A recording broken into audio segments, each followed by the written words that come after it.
Welcome to Tech Society, the podcast where we dive deep into the issues that shape our digital world. I'm your host, Caden, and today we will talk about something that affects every single one of us who owns a smartphone, laptop, car, right, really any piece of modern technology. It's called the right to repair and it's under attack. Picture this, your iPhone screen cracks and you take it to a local repair shop, and they tell you they can't fix it because Apple has locked down the parts and software, or your John Deere tractor breaks down during harvest season. But only an authorized dealer 200 miles away can service it. Sounds familiar? This is the world we're living in right now. Today we're exploring how we got here, why major corporations are fighting tooth and nail to keep you from fixing your own devices, and what at stake if these laws continue to erode. Let's dive in. So what is exactly right to repair? At its core, it's simple. If you own something, you should be able to fix it yourself or take it to any repair shop you choose. For most human history, this wasn't even a question. You bought a toaster. If it broke, you fixed it or found someone who could. But somewhere along the way, manufacturers started building products that were deliberately harder to repair. They began using proprietary screws, serializing parts so replacements wouldn't work, and locking software behind digital structures. They created a system where only they or the authorized partners could perform repairs. The right to repair movement is fighting for legislation, and that would require manufacturers to make repair manuals, diagnostic tools, and replacement parts that are available to independent repair shops and consumers. It sounds reasonable, right? So why is this such a fierce battle? Segment 2, the corporate resistance.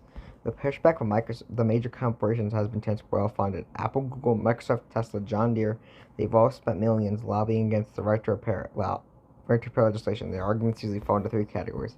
First, they claim safety concerns. Only our trained technicians can safely repair these complex devices, they say, but critics point out that these same companies were perfectly happy to sell repair services to third parties until they realized how powerful the repair monopoly could be. Second, they invoke intellectual property and trade secrets.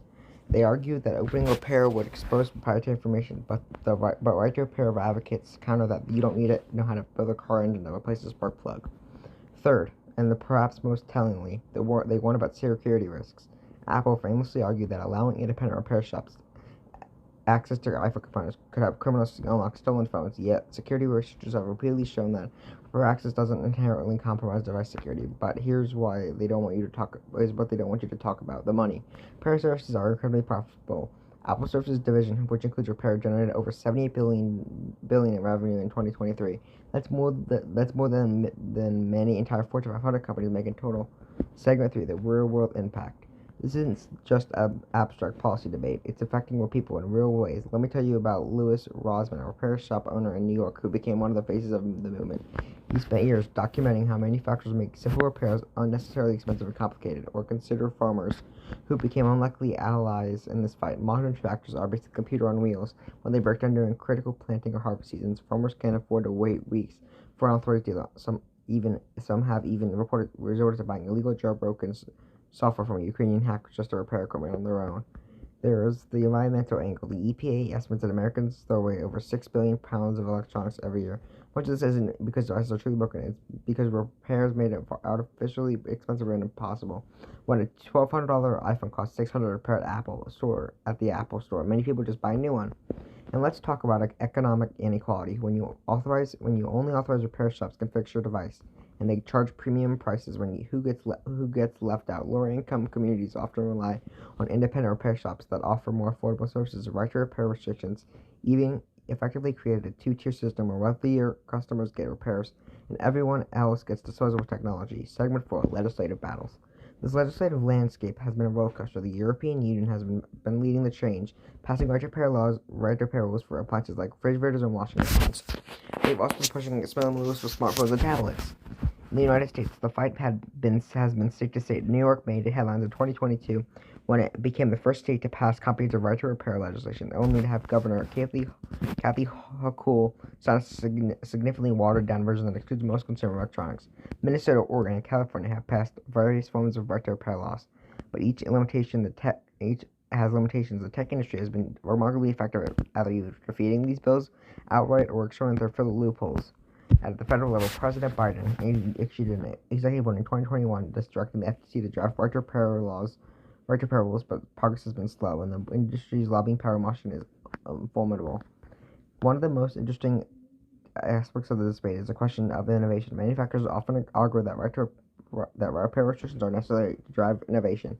That if people could just fix old devices forever, there would be no incentive to create new ones. But is this actually true? Some of the most innovative periods of tech history happened when systems were more open. The early days of personal computers saw incredible innovation, partly because people couldn't tinker with them and modify their machines. Moreover, there's innovation happening in the repair space itself. Independent repair shops often develop clever solutions to fix probable problems that manufacturers consider unrepairable. Framework, a laptop company, has built their entire business model around repairability and modularity, and their devices are generally innovative. The counter argument is compelling. Artificial scarcity and planned obsolescence might be stifling innovation by reducing competitive pressure to make better, longer-lasting products. Segment 6. So what still happens if right to repair continues to erode? We're looking at a future where ownership becomes increasingly meaningless. You might pay full price for a device, but you won't truly own it in any meaningful sense. We're also looking at massive environmental consequences. The technology industry is already one of the fastest growing sources of waste globally. If repair becomes impossible, that problem will only accelerate. There are economic implications too. The repair industry employs hundreds of thousands of people, small businesses across the country. As manufacturers consolidate repair services, many of these jobs disappear.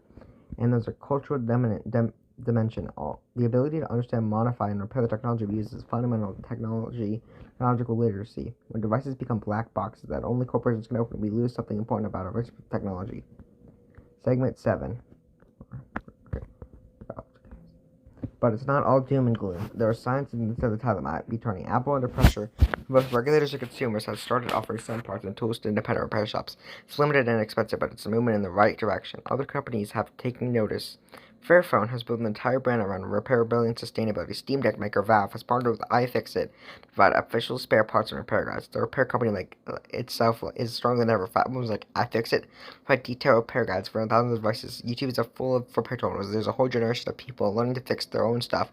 So manufacturers obstacles, and public opinion seems to show that the opinion seems to be shifting. Surveys consistently show larger majorities of Americans support right to repair laws. As people became more aware of these issues, political pressure is building.